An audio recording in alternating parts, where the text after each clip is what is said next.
오늘은 인류 역사상 가장 중요한 인물인 예수님에 대해 얘기를 간단히 해보도록 하겠습니다. 우리는 세상을 살면서 많은 것들을 배우고 또 여러 인물들을 배우게 되는데 예수님보다 중요한 분은 없죠. 예수님에 대해서 배우는 것이 가장 중요합니다. 왜냐하면 우리는 죽음이 전부가 아니고 영원한 미래가 있고 그 영원한 미래로 우리를 이끌어 주실 수 있는 분이기 때문에 반드시 예수님을 배워야 하거든요. 그래서 예수님에 대해서 간단히 이야기를 해보겠습니다. 사람은 원래 신을 찾아요. 예수님을 옛날에 전했던, 아주 옛날에, 지금이 2022년인데 5, 60년도에, 서기 5, 60년도, 우리나라로 치면은 고구려 백제 신라도 제대로 생기기 전, 아주 옛날부터 이 예수님에 대한 이야기가 전해지고 있었어요. 그래서 예수님을 전하는 사람 중에 바울이라는 사람이 있는데, 바울이 아레오바고라는 데 가서 하나님에 대해 이야기를 시작을 해요. 그러면서 아덴은 이제 아테네거든요, 요즘 말로. 그리스 아테네 사람들한테 너희가 종교성이 많다, 이렇게 말을 해요. 그래서 종교성이 많다는 것은 사람이 신을 찾고자 하고 종교적인 마음이 있고 혹은 또 미신적인 마음이 있고 이런 여러 가지 의미를 가지고 있는 거죠. 사람은 신을 찾고 무언가 신에게 바라고 그런 일들을 한다는 뜻이죠. 그래서 내가 너희가 신을 섬기는 걸 보니까 이렇게도 섬기고 저렇게도 섬기는구나, 그렇게 이야기를 하면서 이 사람이 신에 대해 이야기를 시작을 해요. 그래서 먼저 어떤 이야기를 먼저 하냐면, 신은 당연히 우주와 그 가운데 있는 모든 것을 만드셨을 거잖아요. 그래서 우주와 그 가운데 있는 만유를 지으신 신께서는 천지의 주제시니 하늘과 땅과 모든 것들의 주인이시기 때문에 사람이 손으로 지은 전에 계시지 않으신다라고 이야기를 해요. 한번 우리가 생각을 해봐요. 사람은 종교를 갖거나 신에 대한 생각을 하고 나름대로 빌어요. 교회 건물에서 빌 수도 있고 꼭 교회가 아니더라도 여러 가지 그런 종교 단체 속에서, 건물 속에서 무슨 또 하나님을 섬길 수 있는 어떤 모양을 만들어 놓고, 하다못해 우리나라 옛날에 보면은 막 냉수 떠놓고 빌고 막 그러잖아요. 그런 마음들이 있다는 거예요. 그런데 진짜 신께서 과연 그렇게 작은 곳에 갇혀 계시겠느냐, 그러실 수가 없다는 거죠. 그리고 또 사람들은 신에게 복받기를 바라면서 무언가를 드려왔어요. 그런데 바울은 무엇이라고 말하냐? 신께서는 무엇이 부족한 것처럼 사람의 손으로 섬김받으시지 않는다라고 이야기를 해요. 정말 신이 계시면 사람들에게 섬김받으시지 않겠죠. 왜냐하면 하나님께서 세상을 만드시고 사람에게 생명과 호흡을 주신 것이지, 사람이 무슨 하나님께 뭘 바칠 수가 없다는 거예요. 실제로는 사람이 하나님께 뭘 바칠 수가 있겠어요. 그래서 신은 어떤 건물 안에 갇혀 계시거나 혹은 사람에게 무언가를 받으시는 분이 아니다라고 말하는 거죠. 그런데 인간이 가진 종교심은 때로는 하나님께 뭔가를 바치는 것, 신에게 뭔가를 바치고 그렇게 하고 또 뭔가를 빌면서 받으려고 하고, 그런 식으로 신에 대해서 많이 생각을 하죠. 그런 신앙은 올바른 신에 대한 믿음은 아닐 거예요. 그래서 이 바울이라는 사람이 자신이 알고 있는 참된 신에 대해서 신을 잘 모르고 어리석게 신을 섬기는 사람들한테 이야기를 해주고 있는 거예요.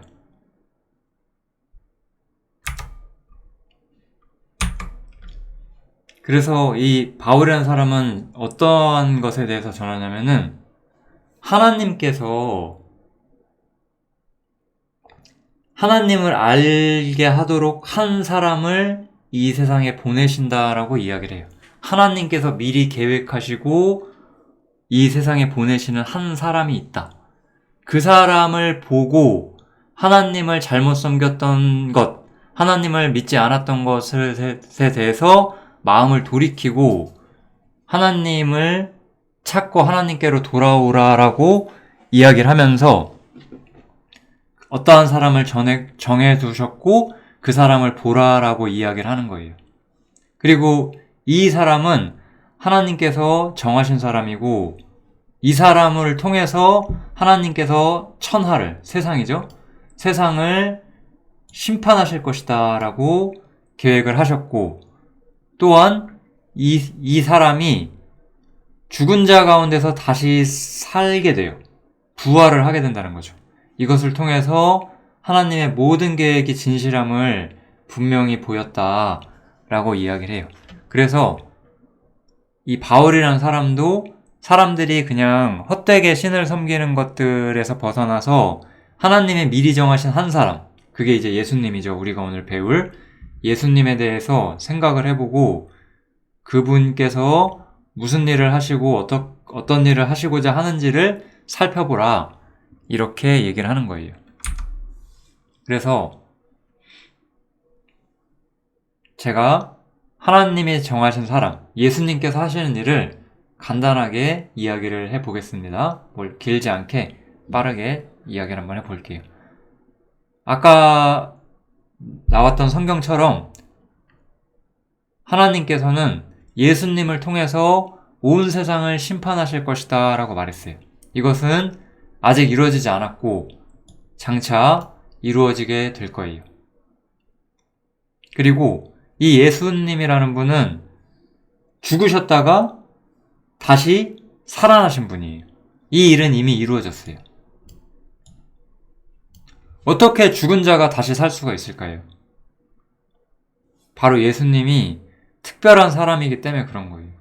예수님은 사실은 우리와 같은 인간이 아니라 하나님 자신이시기 때문에 죽으시고 부활하셨다는 거예요. 제가 하는 이 이야기는 단순한 이야기가 아니에요. 드라마나 영화, 소설, 사람들이 만들어낸 이야기가 아니라 실제로 이 인류 역사에 있었던 일이라는 거예요. 있었던 일. 그게 중요한 거예요. 제가 하는 이야기는 절대 허구가 아니에요.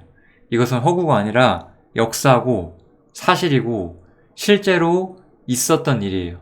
우리가 비록 직접 보지는 못했지만 분명히 있었던 일인 게 분명합니다. 예수는 그럼 누구시냐? 예수님께서는 이렇게 말을 하세요. 내가 이렇게 오래, 여기 한번 보시면 내가 이렇게 오래 너희와 함께 있을 때 네가 나를 알지 못하느냐? 나를 본 자는 아버지를 보았거늘 어찌하여 아버지를 보이라 하느냐? 이렇게 물어요. 여기서 아버지는 하나님 아버지를 뜻하는 말이고요. 그러니까 예수님은 나를 본 자는 하나님을 본 것인데 어떻게 하나님을 따로 보여달라고 하느냐라고 말씀하세요. 이 말은 예수님이 스스로 하나님 자신이라고 말하고 계신 거잖아요. 예수님은 스스로를 하나님이라고 말하셨고 그렇기 때문에 자신을 믿어야 한다라고 말씀을 계속해서 하셨는데 사람들은 그것을 믿지 않았어요. 그 당대에도. 지금도 믿지 않죠. 많은 사람들이. 그 시대에도 그랬어요. 하다못해 유대인들은 예수님을 죽이고자 하고 죽여야 되는 이유가 뭐냐? 그 예수라는 사람이 자기를 스스로 하나님 아들이라고 말하기 때문에 그 사람은 죽어야 된다라고 말했어요. 예수님은 거짓말하지 않으셨어요. 예수님은 정말로 하나님 아들이시기 때문에 자신이 하나님 아들이라고 계속해서 말씀을 하셨어요. 그런데 예수님을 알아보지 못하고 유대인들은 예수님이 거짓말한다고 생각하고 죽이고자 한 거죠. 그리고 결국은 십자가에 못 박게 되는 거죠. 예수님께서는 하나님의 아들이시고 한마디로 하나님 자신이신 분이세요. 제가 하나님 아들이라고 하면서 또한 하나님 자신이라고 하는 것은 예수님은 하나님이 보내신 우리 아버지와 아들이 가진 관계가 있잖아요. 그런 점에서는 아들이었어요. 하나님께서 예수를 이 땅에 보내서 무언가 일을 계획하시고 그것을 성취하시기를 원하셨고, 예수님께서는 아버지이신 하나님의 말씀을 따라서 그분이 바라시는 것을 따라서 자신이 죽기까지 순종을 하셨어요. 그런데 또한 왜 예수님은 하나님이시냐? 근본적으로 신적인 존재라는 거예요. 하나님과 같이 창조를 하셨고 하나님과 같이 전능하신 분이시라는 거죠. 예수님께서는 어떤 일을 하셨느냐? 이 세상에 오셔서 지금으로부터 2000년 전에 오셔서 저가 두루 다니시며 착한 일을 행하시고 마귀에게 눌린 자를 고치셨다라고 나와요. 예수님께서는 자신이 태어나신 곳 이스라엘이죠. 이스라엘이라는 나라에서 많은 불쌍한 사람들, 많은 죄인들에게 은혜와 자비와 능력을 베풀어 주셨어요. 그리고 그들이 하나님을 섬길 수 있도록 이끌어 주셨어요. 물론 그럼에도 불구하고 많은 사람들이 믿지 않았지만 그렇게 해주셨어요. 그리고 가장 결정적으로는 죄를 정결케 하시는 일을 하시고 부활을 하시고 죽으시고 부활하시고 높은 곳에 계신 위엄의 우편, 이거는 하나님 옆으로 가셨다는 거예요. 예수님은 세상에서 사람들에게 진리를 가르치시고 십자가에 죽으시고 부활하시고 하나님 옆에 가서 앉으셨다. 이게 예수님이 하신 일이 무엇이냐에 대한 성경의 말씀들이에요. 저는 아까도 말했지만 이 이야기들이 전부 허구가 아니라고 했어요. 이 이야기들은 전부 사실이에요. 이게 뭐라고 사실도 아닌 허구를 제가 이렇게 맨날 말을 하고 있을까요? 허구면 뭐하러 말을 해요? 우리가 영화나 드라마에서 무슨 일이 있으면은 재밌게 잘 만들었네 이렇게 생각하지, 저런 일 저게 심각하다 이렇게 생각할까요? 그러지 않잖아요. 그런데 왜 이 이야기를 제가 하냐면 예수님은 허구가 아니고 정말로 계셨고 정말로 세상에서 스스로를 하나님이라고 하셨고 우리를 구원해 주시러 오신 게 맞기 때문에, 그래서 이렇게 제가 계속해서 이 말씀을 드리는 거예요. 그래서 성경이라는 책이 있어요. 성경이라는 책은 수없이 많은 이야기들이 있고 그것을 다 펼치고자 한다면 우리가 죽을 때까지 봐도 다 볼 수는 없어요. 그렇지만 성경은 아주 중요한 이야기를 해주고 있어요. 성경은 구약 성경이라는 것과 신약 성경이라는 것이 있어요. 구약 성경은 이 예수님, 하나님의 아들이시고 진리를 알려주시고 사람에게 구원을 베푸시는 예수님이 오실 것이다 라는 예언이 기록되어 있어요. 구약 성경은 기원전 1500년부터 기원전 4,500년까지 그 시간 동안 기록이 되었어요. 즉 1100여 년 동안 예수님이 오실 것이다에 대한 예언들이 하나님을 통해서 어떠한 사람들에게 주어졌고 그것을 기록해서 보존해둔 것이 바로 구약 성경이었어요. 구약 성경은 예수님이 오실 것에 대한 예언이 기록된 책이에요. 신약 성경이라는 책은 무엇이냐면 예수님께서 구약의 예언 그대로 오셔가지고 그 예언대로 모든 일을 완성하셨고 그 완성된 결과가 무엇인지를 말해주는 책이에요. 그것을 바로 우리가 신약 성경이라고 해요. 여기 나온 이야기는 그래서 어떠한 허구도 없어요. 이것은 하나님만 하실 수 있는 예언이시고 하나님만 하실 수 있는 성취예요. 무언가를 1000년 전, 1500년 전에 말하고 나서 지금 이루어지게 한다. 그거는 인간으로서는 불가능한 거잖아요. 한 치 앞도 모르는 인간, 내일 일도 모르는 인간이 어떻게 그렇게 먼 미래를 알 수가 있어요. 뭐 우리는 때로는 뭐 똑똑한 사람들이 미래를 예측하기도 하고 뭐 무당 같은 사람들이 점을 보는 것처럼도 하지만 그들은 다 불확실하고 정확하지가 않았어요. 그렇지만 성경은 엄청나게 정확하고 엄청나게 구체적이고 누구나 인정할 수밖에 없는 확실한 예언과 성취들이 기록이 돼 있고 그 중심에는 이 예수님에 대한 이야기가 있는 거예요. 그래서 우리가 예수님을 배워야 되는 거죠. 그럼 우리 구약은 예수님에 대한 예언이고 신약 성경은 예수님에 대한 성취이기 때문에 아주 중요한 예언들을 한번 살펴보겠습니다. 아주 특별하고 예언 엄청나게 많거든요. 320가지 정도가 있다고 하더라고요. 뭐 더 많을 수도 있고 뭐 조금 적을 수도 있겠지만 아무튼 엄청나게 많을 거예요. 그런데 저는 성경을 처음 배우시는 분들이 봐도 이거는 되게 굉장한 예언이다라고 할 수 있는 것들만 몇 가지만 한번 소개를 시켜보겠습니다. 하나님께서는 처녀가 잉태하여 아들을 낳을 것이다 라고 말을 해요. 이것은 그 자체로 말이 안 되는 예언인데 처녀가 잉태를 하는 게 불가능하잖아요. 그런데 처녀가 잉태하여 아들을 낳을 것이다. 그 예수라는 분은 부모를 통해서 남자와 여자의 연합을 통해서 태어나는 것이 아니라 하나님께서 여자의 자궁만을 빌려서 하나님의 생명으로 나타나게 되는 특별한 존재이기 때문에 처녀가 아들을 낳게 될 것이다 라고 말씀하셨어요. 그리고 신약 성경에는 예수님께서 마리아라는 여자의 뱃속에서 잉태되었다라고 말씀을 하세요. 이 마리아라는 사람은 요셉이라는 사람과 결혼을 하기로 했어요. 정혼이라고 하죠. 약혼. 그리고 이제 같이 살기 전에, 정말로 결혼해서 같이 살기 전에 잉태된 것이 나타났대요.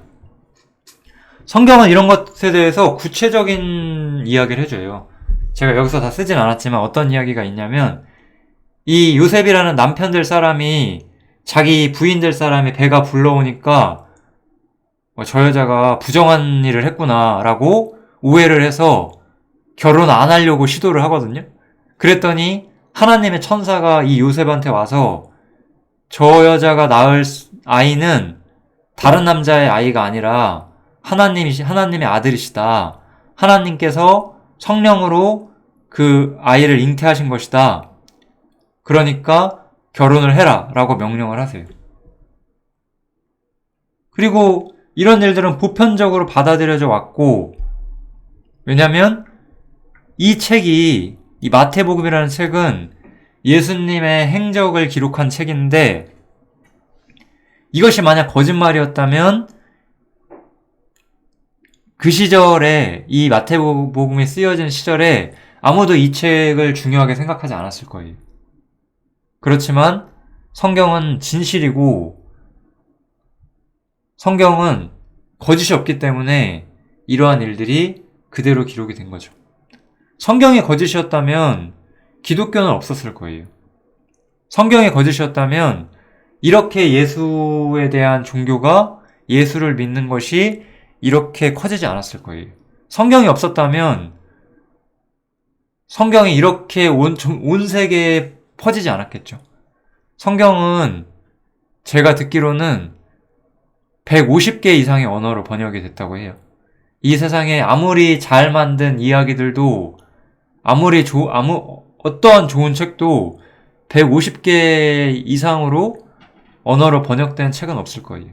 성경은 예사로운 책이 아니거든요. 그리고 그렇게 생물학적으로는 남자에게서 태어난 것이 아니지만 어떠한 그 족보 아래서 어떠한 사람의 그 후손으로서 태어나게 될 것이다 라고 이야기를 하셨어요. 이런 거는 사실 인간이 할 수가 없는 거예요. 다윗이란 사람에게 이 다윗의 후손을 통해서 하나님의 아들 메시아가 오실 것이다 라고 예언을 하셨어요. 그래서 이 다윗이라는 사람이 자식을 낳고 또 자식을 낳고 또 자식을 낳을 거잖아요. 또 자식을 낳겠죠? 요때 요셉까지 이 자식이 이어지는 거예요. 그리고 요셉의 씨를 통해서 태어난 사람은 아니지만 요셉과 마리아 사이에서 예수님이 태어나시게 되는 거죠.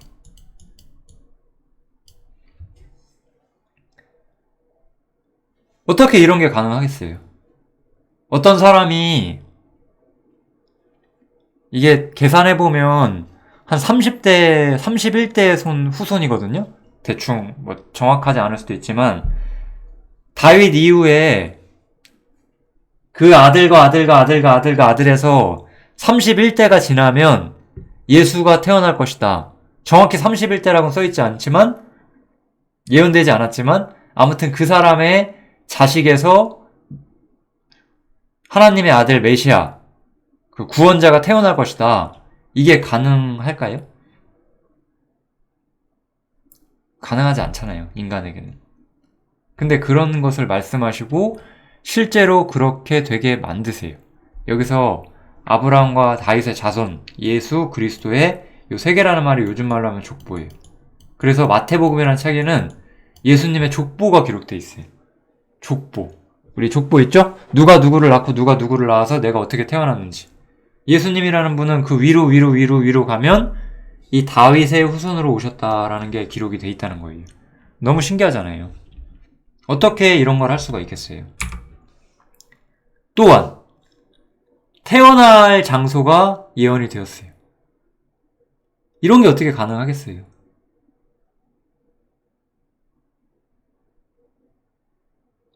수백 년 전에 이 사람이 여기서 태어날 것이다.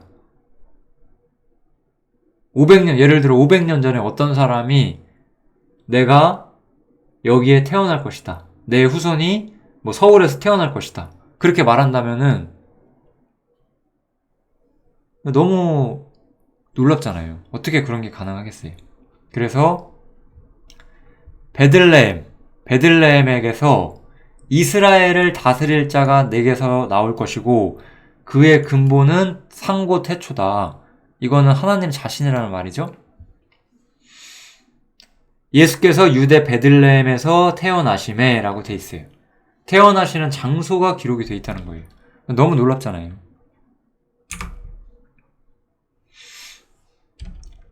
이 두 성경은 아까도 말했지만 이렇게 반을 갈라서 위쪽은 예언이고 아래쪽은 성취예요. 예수님 당대에 저 구약에 있는 저 말씀을 본 사람들이 얼마나 놀랐을까요? 아니 정말로 저 말씀대로 예수님이 태어나신 거였구나. 굉장히 놀라운 거잖아요. 그리고 그런 것들을 확인시켜주는 게 신약 성경이기 때문에 성경을 박해하고 예수님을 박해하고 기독교를 부정하고자 하는 어떠한 시도 속에서도 성경은 사라지지 않았다는 거예요. 진실이니까. 또한 예수님 탄생과 관련해서 또 특별한 중요한 사건이 있었는데 그것도 예언이 돼 있어요. 뭐 예를 들어서 우리나라 예를 한번 들어볼게요. 특별한 사건이 뭐가 있을까요? 2002년에 우리나라가 월드컵에서 엄청 좋은 성적을 거뒀어요. 그런 것들을 만약에 누군가가 예언을 했다면 굉장히 특별한 사건이잖아요. 하나님, 여호와는 하나님의 이름이신데 하나님께서 말하시기를 라마에서 슬퍼하며 통곡하는 소리가 들릴 것이다 라는 예언을 하셨어요. 이 예언이 이제 성취가 되는데 특별히 왜 성취가 되냐면 헤롯이 이스라엘의 왕이 태어났다는 소문이 들어요. 하나님 예수님께서 이스라엘의 왕의 자손으로 오셨기 때문에 또한 왕으로 불리셨거든요. 그래서 이 헤롯이 예수님을 죽이려고 하는데 예수님을 찾지를 못했어요. 그러니까 예수님과 비슷한 연령대, 이 당시 예수님이 태어나서 2세 이하였기 때문에 2세 이하의 아이들을 싹 다 잡아서 죽여요. 2살부터 그 아래로 다 죽였다라고 나오죠. 이것을 선지자 예레미야가 말씀했는데 아까 이 구절 있죠? 이 구절. 그것처럼 라마에서 슬퍼하며 크게 통곡하는 소리가 들리니 이 말씀이 똑같이 써 있잖아요. 예수님이 태어나시고 나서 유아들이 그 악한 뭐라고 하죠? 저런 사람들을? 악한 왕, 독재자들에게 많은 유아들이 죽게 되는 사건이 발생할 것이다. 그리고 그것이 정말로 이루어졌다라고 성경은 말하는 거예요. 어떤 사람이 태어날 때 그러한 일이 있을 거라고 우리가 예언할 수가 없죠, 사실은. 그리고 또 하나가 예수님이 오실 때 예수님 오시기 6개월 전에 세례 요한이라는 사람이 태어나게 되고 그 세례 요한이라는 사람은 예수님이 가실 길을 미리 닦아놓는 역할을 하는 사람이거든요. 그래서 그것도 예언이 돼 있어요. 외치는 자의 소리여. 이건 어떤 사람을 이야기를 하는 거예요. 전령으로 먼저 올 사람. 사막에서 우리 하나님의 대로를 평탄케 해라 라고 말하고 있고, 그래서 세례 요한이 예수님이 오실 것을 미리 6개월 전부터 선포를 하죠.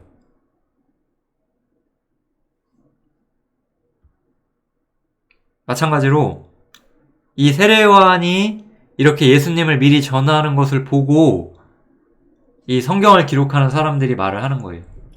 이 예수님과 세례 요한을 봤던 사람들이, 광야에 외치는 자의 소리가 있어서 주의 길을 예비하라고 한 것이 바로 저 사람이었구나. 또 예언이 성취가 된 거예요. 이 위에 있는 성경은 이사야라는 예언서고, 이거는 실제로 그것을 목격한 거예요. 왜냐면 이사야는 기원전 600년 정도에 쓰였고, 예수님이 오신 것은 서기 20년, 한 25년 정도라고 할게요. 대충 25에서 30년 정도 이 시대 되기 때문에 무려 500~600년이 지나서 이 말씀이 성취가 된 거예요. 어떻게 이런 일이 가능하겠어요? 너무 신기하잖아요. 또 예수님이 하신 구체적인 활동들도 예언이 되어 있는데 한 가지만, 예수님께서 겸손하시기 때문에 나귀를 타신다는 예언이 있어요. 그런데 예수님께서는 실제로 나귀를 타셨어요. 복음서에 보면 예수님께서 나귀를 타셨다는 이야기가 나와요. 어떤 존재가 이런 이야기들을 하고 성취할 수 있을까요? 하나님만이 하실 수 있죠. 예수님은 십자가에 못 박히시기 전에 한 제자에게 배신당하게 되는데, 그가 배신함으로써 은 30을 대가로 받게 되거든요. 이것이 예언이 돼 있어요. 가능해요, 이게 진짜로? 그들이 곧 은 30을 달아 내 고가를 삼은지라. 나를 팔아넘기는 것으로 은 30을 달을 것이다. 실제로 가룟 유다라는 사람이 예수님을 팔게 되는데, 내가 예수를 너에게 넘겨주니 얼마나 주겠느냐 하니까 은 30을 달아줘요. 은 30, 은 30. 이 성경 말씀은 예사로운 말씀들이 아니에요. 예수님은 결국은 십자가에 못 박혀서 죽게 되는데 그 무덤 또한 예언이 돼 있어요. 그 묘실이 부자와 함께 있을 것이다, 이렇게. 그 부자의 묘실에 예수님이 안치가 되거든요. 그것이 또한 예언돼 있고 그대로 성취가 돼요.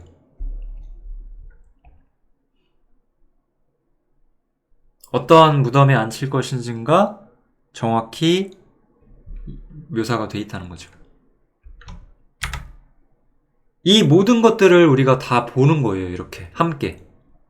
예수님 당대의 사람들은 이거를 직접 보았고, 우리는 그것을 기록으로 또 먼저 들은 사람들에게 전달받아서 또 보게 되는 거죠.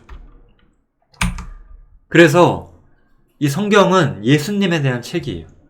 그래서 아까 제가 처음에 소개했던 바울, 예수님을 전하는 바울은 고린도전서라는 성경에서 책에서 편지예요. 어떤 사람들에게 보낸 편지인데 그 편지를 우리가 추려서 성경이라고 부르는 거예요. 거기서 무엇라고 말을 하냐? 성경 말씀대로 예수 그리스도께서 우리를 위해서 죽으셨다가 또 죽으시고 장사 되셨겠죠? 아까 부자의 무덤에 안치되었으니까.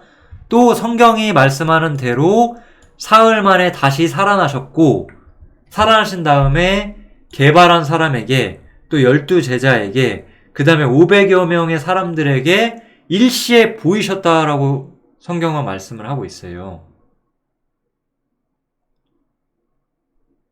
성경은 예수님의 부활을 목격한 사람이 상당히 많다라고 이야기를 하고 있어요. 한번 생각을 해봅시다. 이 500여 명이 단체로 미쳐서 어느 날 갑자기 예수가 부활했기 때문에 나는 이제 영원한 안식과 평강의 세계로 갈 수가 있다 라고 주장한다면 한두 명이 그렇게 말하면 미쳤다고 할 수 있잖아요. 500명이 한 번에 그러는데 그게 500명이 다 미쳐서 그럴까요? 500명이 다 미쳤다. 그 말은 정말로 예수님이 부활해서 사람들이 변했다라는 말보다 더 믿을 수가 없는 말이잖아요.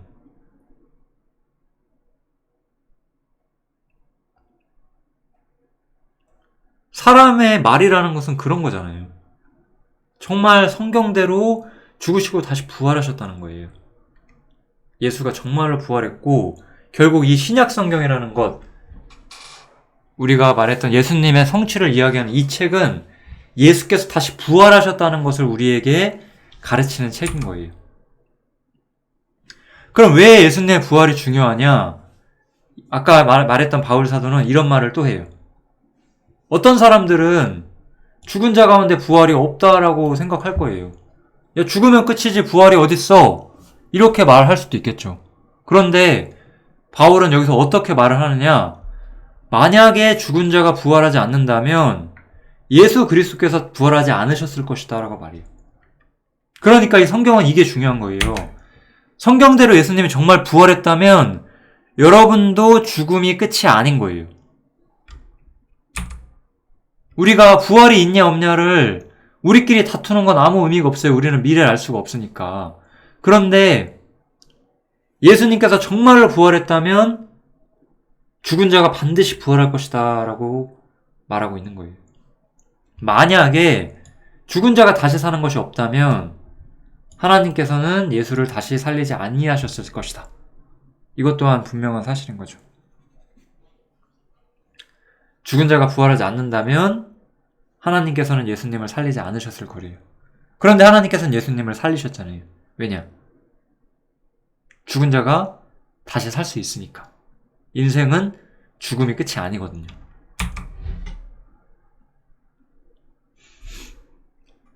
그래서 또 다른 사람은 예수님의 부활 또한 예언되어 있었다고 하면서 또 다른 선지자, 다윗이라는 선지자가 있는데 이 사람은 이스라엘 왕이기도 했죠. 아까 보면 다윗의 후손으로 예수님이 오시기도 했죠. 이 사람이 미리 보는 고로 그리스도의 부활하심을 말했대요. 그리고 이 예언대로 예수를 하나님께서 살리셨고 우리는 그것에 대한 증인이다. 성경은 두 가지로 돼 있어요. 부활을 예언, 미리 보고 말한 것, 예언한 것과 그것을 실제로 목격한 증인들이 있다는 거예요. 아까 말했던 500여 명의 증인, 부활의 증인. 우리가 어떠한 사건을 말할 때 목격자들의 증언은 항상 엄청나게 가치가 있는 거잖아요. 예수님의 부활을 본 목격자들이 있었고 그 목격자들이 자신들이 본 것을 지금까지 전해왔기 때문에 기독교라는 것이 생기게 되었고 교회라는 게 생기게 되었고 성경이라는 것을 통해서 사람들이 지금도 하나님을 알아가게 되는 거라는 거예요. 이 모든 일들이 다 허구라고 생각하지 않으셔야 돼요. 절대 허구가 아닙니다.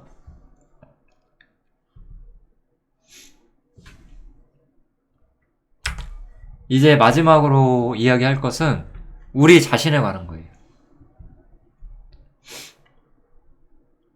사람들은 예수님을 몰라보고 십자가에 못 박았는데 하나님께서는 예수님을 살리셔서 주와 그리스도, 구원자이시면서 또한 심판자가 되셨다라는 뜻이에요. 그런 분이 되셨어요. 사람은 몰라봐서 그랬지만. 너희가, 이거는 그 당시 예수님을 죽인 사람들을 말하는 거죠. 너희가 거룩하고 의로운 자를 부인하고 도리어 살인한 사람을 놓아주기를 구하여 생명의 주를 죽였대요. 생명. 우리에게 영원한 생명을 주실 분을 거절했다는 거예요. 그러면 어떨까요? 여러분들이 예수님을 지금 믿지 않는다면 예수님을 죽인 것은 아니지만 생명의 주를, 영원한 생명을 주는 주님을, 하나님 자신을 거부하는 거잖아요.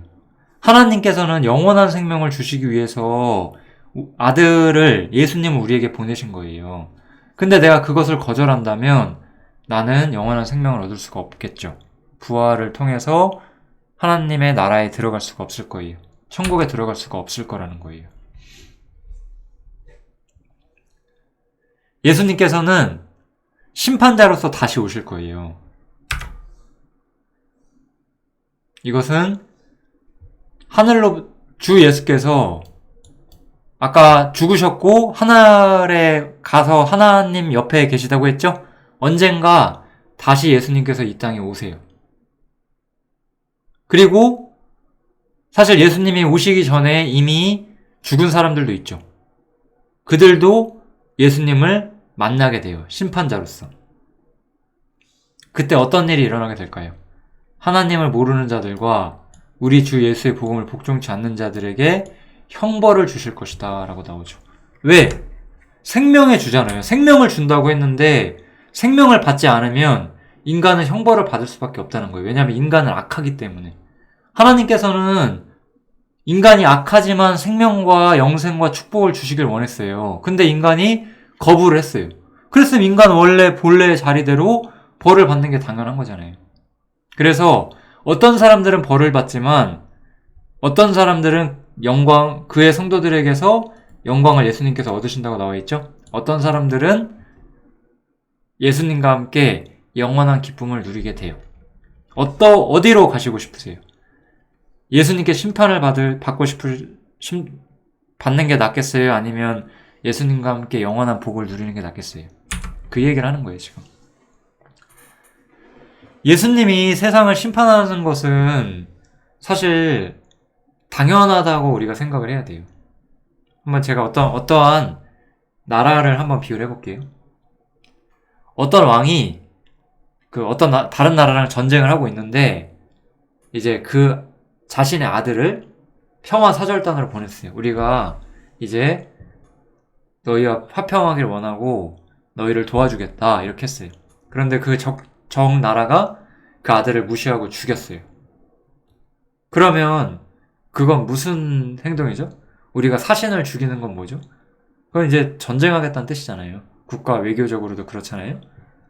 그런데 심지어 그냥 신하도 아니고 아들인데 그 왕의 아들을 죽였어요. 그럼 이제 그 왕께서는 어떻게 하겠어요? 적국을 심판을 하고 벌하고자 하겠죠? 이게 우리가 생각해야 되는 거예요. 하나님께서는 예수님을 구원자로서 생명으로서 우리에게 보내셨지만 사람들이 그 예수님을 거부한다는 거예요. 그러니까 심판을 피할 수가 없는 거예요. 예수님을 믿으시고 심판을 피하는 것이 너무나 중요한데 그렇게 하지 않는다는 거죠, 사람들이. 그래서 믿지 않는 죄가 가장 큰 죄예요. 여러분들은 다 죄를 지으며 살지만 그 중에 가장 큰 죄는 믿지 않는 죄예요. 하나님을 거짓말하는 자로 만들고 하나님이 주시는 모든 축복을 거부하고 하나님을 인정하지 않는 죄이기 때문에 그것은 심판을 자초하는 죄가 되는 거예요. 예수님의 부활은 분명한 사실이고 여러분들이 반드시 아셔야 하는 사실입니다. 예수님의 부활에 대해 생각하시기를 바라겠습니다. 감사합니다.